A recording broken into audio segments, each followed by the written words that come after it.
Hi, beautiful and lovely people. Welcome to another episode of the Aruka Hour. On this channel, we discuss issues pertaining to relationship and marriage. In today's video, we are going to look at very important things that we call the 4 pillars of marriage. Pillars, as we know, are very vital in our buildings. Without pillars, no building can stand.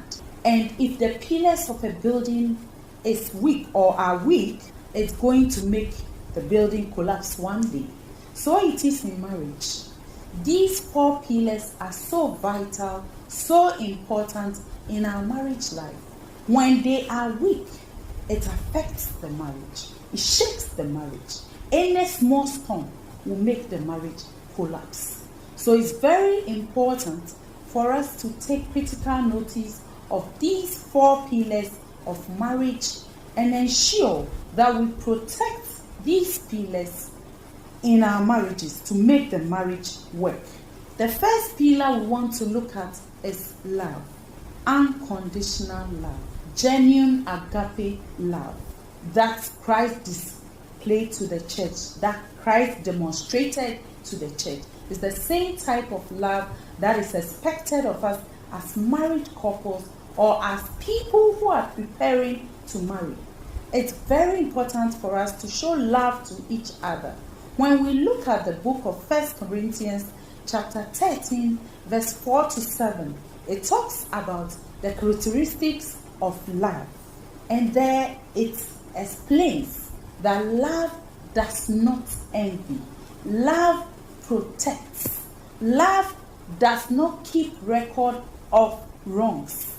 Love is patient.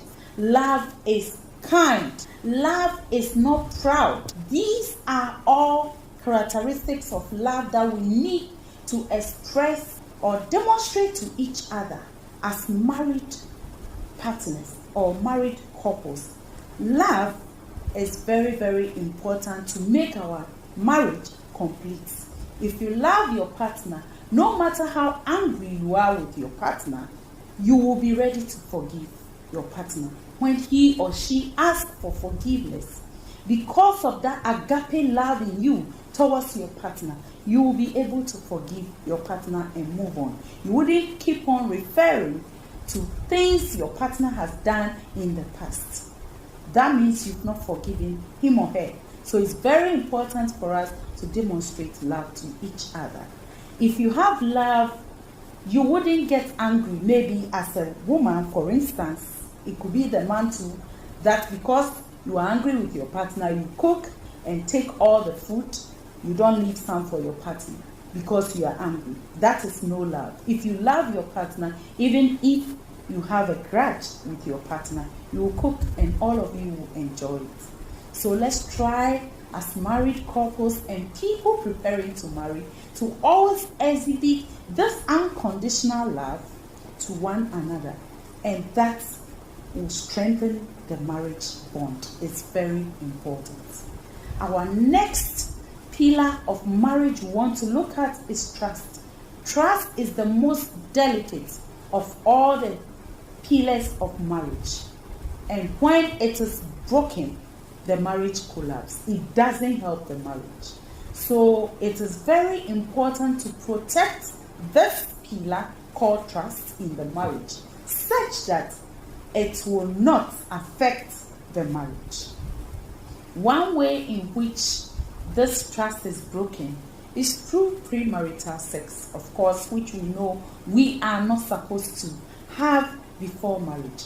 But because sometimes the temptation is so strong, we are tempted or we get trapped into it.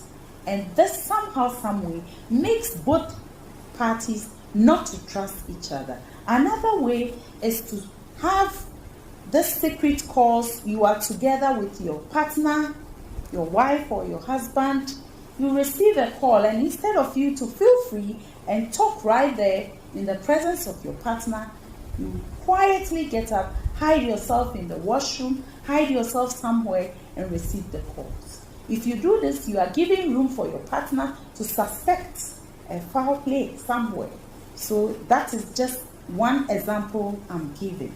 So in order to maintain that trust, let's be open to each other. Let's not hide anything from each other. When you receive a call, for instance, pick it up there.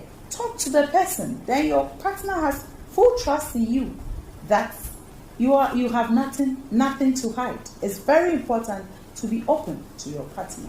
Another way is to go trying to look into your partner's phone, go through and see messages and the rest. Why should you have that thought?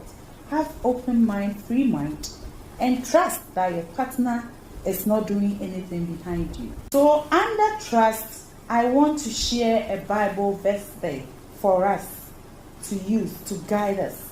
That will be found in Proverbs chapter 31, verse 11. It talks about the virtuous woman.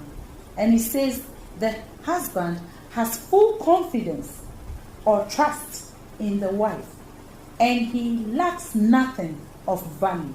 So, if you have confidence in your partner, you wouldn't suspect anything. Your full trust is in him or her, and there will be peace in the home. The next one we want to look at, which is the third pillar of marriage, is respect. Respect is very important, and we need to give respect to each other.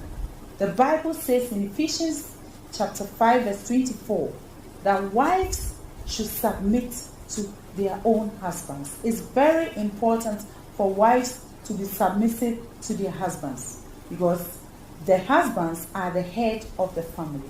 So we as wives are supposed to be submissive to them. But in the same vein, Bible entreats men or husbands to also give respect to their wives. We can find this verse in 1 Peter chapter 3 verse 7. Bible entreats husbands to show respect to their wives as they are weaker vessels. So it's a give and take affair. Just as wives are supposed to give respect to their husbands, husbands are also supposed to respect their wife. You don't talk to your partner anyhow. You snub your partner in public. You brush him or her off. If he does something, instead of you to nicely explain and tell the person, I'm not happy, I wasn't happy with what you did, you get angry. Some even go to the extent of insulting their partners. This is not from God, and this is not good for the marriage. So it's very important for us as married couples or people preparing to marry to show respect to each other. The last one I want us to look at is understanding. Understanding.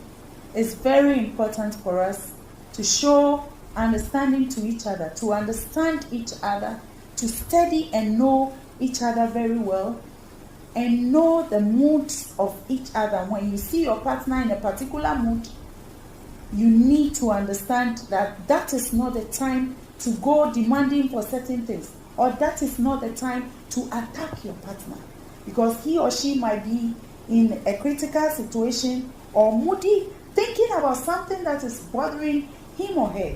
So you need to study your partner very well, know his or her moods, and know when to approach him with certain things. It's also very important for us to understand our partners. For instance, if we want something from them and they explain to us, maybe it's not available right now, but give me time, after some time I'll do this and that for you. A matured couple will understand the partner and then be patient till the person is able to do whatever you expect him or her to do for you. So it's very good to show understanding to each other as married couples. When we look at the book of Proverbs, chapter 14, verse 29, it says, whoever is patient has great understanding. So that means understanding goes hand in hand with patience. For you to be able to understand your partner, you need to be patient, study the person, and then know how to relate to the person. By so doing, there will be peace in the marriage, there will be peace in your relationship.